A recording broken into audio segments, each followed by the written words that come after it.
자신감은 처음에 엄청 올라갔다가 초보일 때 그다음에 갑자기 확 떨어져요. 뭔가 이제 문제를 많이 겪으니까. 그러다가 경험이 점점 쌓이면서 할수록 이제 자세도 좀 이러고 있어가지고 예.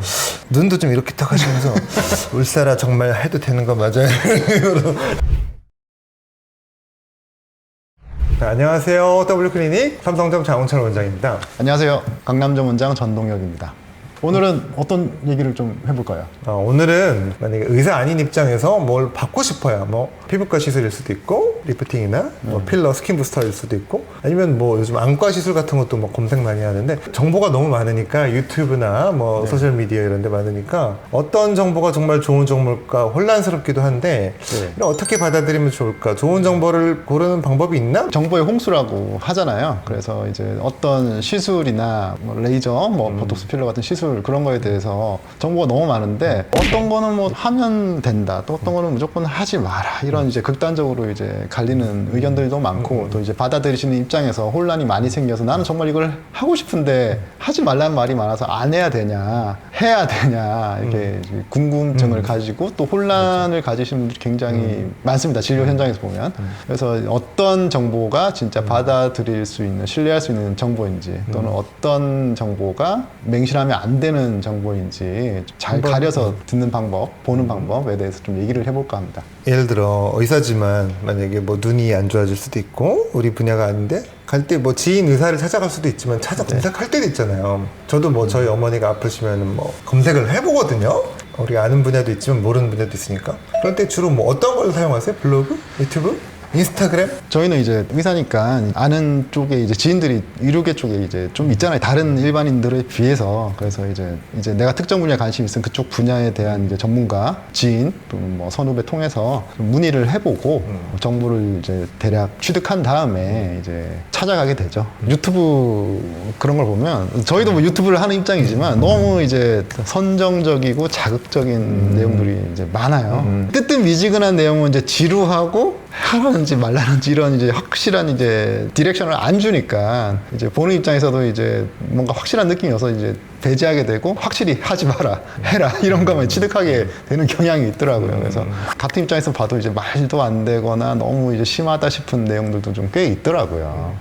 저는 그 기억나는 게 뭐 블로그 같은 데서 울사라 받고 뭐 완전 엉망이 됐다 아니면 울사라는 절대 받으면 안 되는 시술이다 이런 얘기나 아니면 스컬트라 받으면 꼭 결절이 생긴다 뭐 큰일 난다 이런 얘기를 듣고 와서 하신 경우가 꽤 있어요. 들어보신 적 있죠? 네, 뭐 스컬트라 잘 받고 효과도 좋고 잘 지내시다가 그런 걸 보고 내 얼굴에 뭐가 생겼어요. 이렇게 이제 그럴 수도 있고 망상 아닌 망상을 가지고 오신 분들도 있었고. 근데 이거 좀 전제가 말이 안 되는 게 울사라를 받으면 안 되는 시술이면 울사라는 퇴출이 됐어야 맞는데 그렇죠. 네. 지금 조회수가 아직도 올라가는 시술이거든요. 울사라는 나온 지 꽤 됐지만 스컬트라도 뭐 미국이랑 식약처에서 허가가 계속 유지되고 많이 하는데 이거를 받으면 안 되는 시술이면 없어졌어야지 되는데 이거 전제 자체가 잘못된 것 같고요. 근데 만약에 그렇게 올리면은 저도 만약에 제가 울사라나 스컬트라를 모르고 있다가 일반인에서 받고 싶어서 검색을 하다가 울사라 절대 받으면 안 되는 이유 클릭을 하게 될 것 같아요. 네.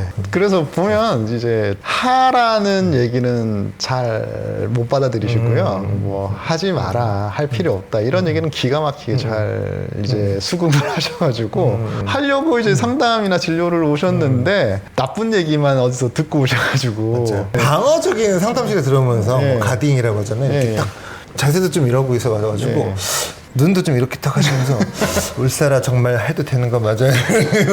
상담하시는 분이 있어요. 어떤 말을 해도 안 듣는데 근데 그런 분들한테 그냥 차분하게 잘 설명을 하면은 그날은 안 해도 한 달 뒤인가 있다가 결국에는 오셔가지고 하시는 경우도 있고 결국에는 오시는 경우가 또 많은데 아예 결국 안 하시고 그냥 내가 안 하기로 했는데 확신만 받고 가시는 경우도 있고 그런 거. 제가 어렸을 때 이렇게 우리 때는 워크맨이라는 게 있었는데 지금으로 보면 뭐 아이팟이나 아이폰 같이 음악 듣는 건데 그걸 용산에 사러 가는데 내가 생각하고 온 모델이 있어. 근데 여기 그 용산에서 파는 분들이 약간 좀 안 좋게 보는 경우도 많은데 땡팔이죠. 땡팔이. 이거를 달라고 하면은 되게 바보 취급을 하면서 그렇죠. 야, 너 왜 바보같이 이런 걸 사려고 하냐, 이거보다 훨씬 좋은 게 있다면서 이거 사면 바보고 이거를 권하는 거야. 약간 갑자기 이게 생각나는 장면이 있는데 예를 들어 뭐 울사라나 써마지를 설명을 궁금해서 오셨는데 또 역시 이렇게 가딩을 하고 되게 방어적인 자세로 상담을 하시는데 어디서는 그거 절대 하지 말라던데요. 실리프팅만 하라던데요. 이런 식으로 얘기하시는 경우가 있어요. 상담이나 내용 컨텐츠를 만들거나 뭐 상담을 할 때 유튜브를 만들거나 뭔데 좀 극단적인 표현을 하는 분들 있잖아요. 이거를 해라. 이거는 절대 안 된다. 이런 분들이 제대로 된 전문가거나 뭐 정말 좋은 상담자인 적은 잘 없는 것 같아요. 제 그렇죠. 생각은 그래요.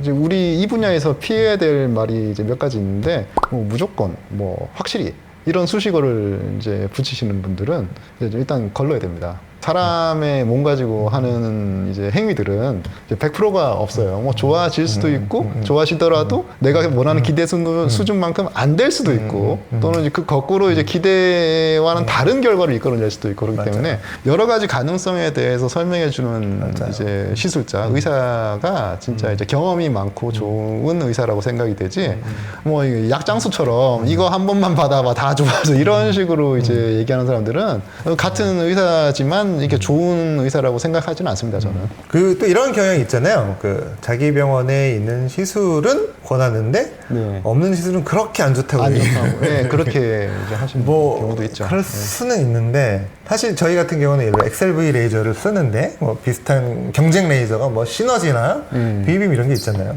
근데 그것도 괜찮다고 말씀드려요. 괜찮은데 XLV만의 장점이 있다 이렇게 설명을 하는데 만약에 어떤 분이 시너지나 V빔 쓰는 병원에서 자기네 거만 좋다 XLV는 하지 마라 이러면은 저는 그거는 아닌 것 같다 그렇죠. 말씀드리고 싶어요. 좋은 장비들이 이제 맞아요. 여러 가지가 있어서 뭐 여러 가지 사놓고 이제 그분에 맞는 거 좋은 걸로 이제 해드리는 것도 좋은 법인데 그 이제 장비 자체가 되게 고가기 때문에 병원에서 이제 뭐 혈관 치료하는 홍조 치료하는 레이저를 종류별로 다 사놓을 키는 현실적으로 되게 힘들어요. 중복될 필요는 없죠. 예. 실장님들이나 다른 원장님들한테 말씀드리는 게 다른 데서 다른 시술에 대해 이렇게 설명을 듣고 온 사람한테 그거를 만약에 그게 마음에 안 드는 시술이라도 그거를 비난할 필요는 없다. 그걸 비난하지 말고 우리가 가진 시술이랑 실력을 설명을 하면 된다. 그렇죠. 예를 들어 뭐 다른 레이저가 더 좋다는 얘기를 들었다. 근데 우리 레이저도 좋은 장점이 있고 이게 왜 좋은지 뭐 어떤 파장으로 어떤 효과가 있기 때문에 뭐 좋다고 이거를 설명하지. 괜히 남을 비난하면 좀 없어 보인다. 그렇죠. 뭐 다른 병원은 무조건 잘못됐다 그거는 아니에요. 근데 우리는 좋은 장비 충분히 있고 잘하니까 괜히 남을 깎아서 올라갈 필요가 없다 이렇게 얘기를 해요. 그 유튜브에도 뭐 좀 인기 있는 유튜브 중에서 꼭 의사 아니더라도 뭐 병원에서 일하는 직원분이나 실장분이 이런 내용 올리는데 되게 인기 있는 유튜브 있어요. 근데 보면은 저도 이해를 할 수 있는 게 좀 쉬운 영어로 얘기하니까 그것도 뭐 어떻게 보면 의사들의 잘못이기도 한데 의사들은 너무 뭐 자기들 아는 용어를 얘기하려고 그러고 좀 약간 의사 관점에서 얘기하니까 이런 게 의사들이 하는 유튜브보다 인기가 있을 수도 있겠다는 생각도 들어요. 하지만 좀 제한점은 그분들은 시술을 실제 할 수는 없으니까 레이저나 뭐 톡스피를 할 수는 없으니까 옆에서 보는 거랑 예를 들어 운전도 옆에서 운전하는 걸 보는 거랑 실제 운전하는 건 좀 많이 차이가 있잖아요. 그래서 그 점은 좀 생각해 볼 필요는 있어요. 뭐 그런 컨텐츠에서도 좋은 걸 건질 거 많이 있지만 또 실제로 많이 시술을 해본 의사들이 컨텐츠에서는 분명히 그 경험에서 나오는 게 있다. 만약에 원장님이 이렇게 처음 개원을 했어. 울세라나 써마지랑 막 이렇게 필러랑 팩스 레이저를 해야 돼. 요즘은 다 유튜브로 한다니까 유튜브도 찍어야 돼요. 그래서 오늘 다 찍자. 어떻게 어떤 내용을 얘기하실 겁니까? 우리 경험인데 이게 처음에 하면 이제 내가 잘하는지 못하는지 잘 모릅니다. 저 이게 비기너일 때는 뭐 페이닥으로 일할 때나 그럴 때는 맞아요. 내가 잘하는지 안 하는지 잘 모르기 때문에 그냥 이제 루틴하게 이제 하게 됩니다. 그다음 이제 시간이 가면 갈수록 내 그 케이스가 쌓일수록 컴플레인이나 컴플리케이션의 빈도가 조금씩 늘어나기 시작합니다. 그래서 그런 걸 통해서 나의 그 시술 습관과 행동을 조금씩 교정해 나가서 이런 컴플레인이나 컴플리케이션의 그 빈도를 조금씩 줄여 나가는 게 이제 중요하지. 처음에 몇 번 써보고 되게 좋아졌네 이렇게 기뻐할 필요는 없어요. 장기간의 효과를 좀 보고 이제 관찰을 해서 도대체 내가 하는 시술이 어떤 결과를 장기적으로 이끌어내는가 좀 관찰을 해서 내 시술에 대해서 조금 더 조금씩 업그레이드 해가는 게 중요하거든요. 레이저든 뭐 주사 시술이든 간에. 그래서 일단 저희는 뭐 개원한 지 10년이 넘었잖아요. 뭐 꼰대처럼 될 수도 있기 때문에 자랑할 일은 아닌데 이렇게 쭉 지켜보면은 블로그에서 이렇게 플랫폼이 계속 바뀌고 있단 말이에요.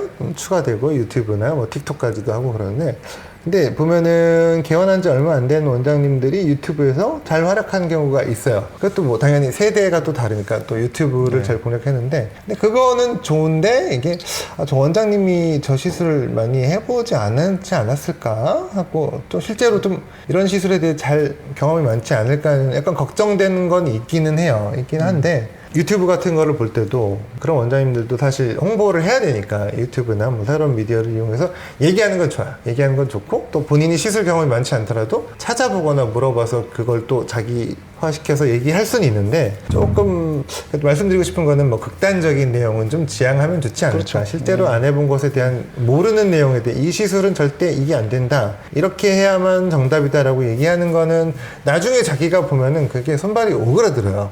너무 확신에 차 있는 내용이나 무조건적인 강요하는 내용 이런 건 좀 뭐 이거 절대 하지 마라. 예, 피하셨으면 좋겠어요.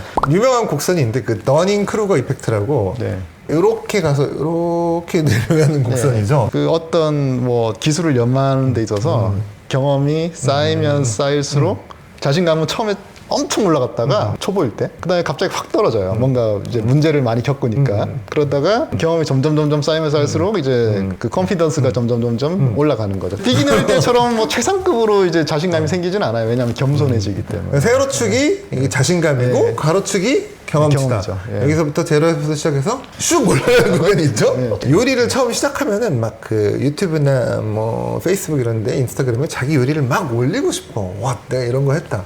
조금 지나면은 이게 몇 번 망하면은 이제 좀 창피해지는 거야.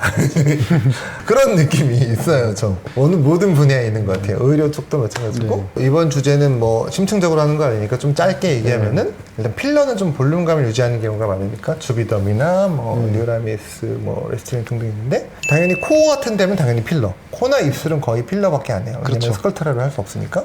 조금 퍼져도 괜찮은 부분, 넓은 부위, 뭐 볼살이 빠져 있거나 이렇게 나이가 들면서 꺼진 부분 있잖아요. 눈 밑이나 이런 거는 스컬트라를 권하는 편입니다. 그 필러에 대한 두려움 있잖아요. 뭐 이렇게 무슨 선풍기 아줌마처럼 되지 않을까, 너무 사람들이 나를 수술한 것처럼 알아보지 않을까, 그 다음에 뭐 위험하지 않을까, 뭐 혈관이 막히거나 그런 거에 대해 조언을 주신다면? 근데 이제 너무 공포감을 가질 필요는 없고요. 사고 날 수 있어요. 날 수 있는데 굉장히 낮은 확률입니다. 그리고 이제 나더라도 처치 가능한 부분에 대해서는 처치를 하니까. 예.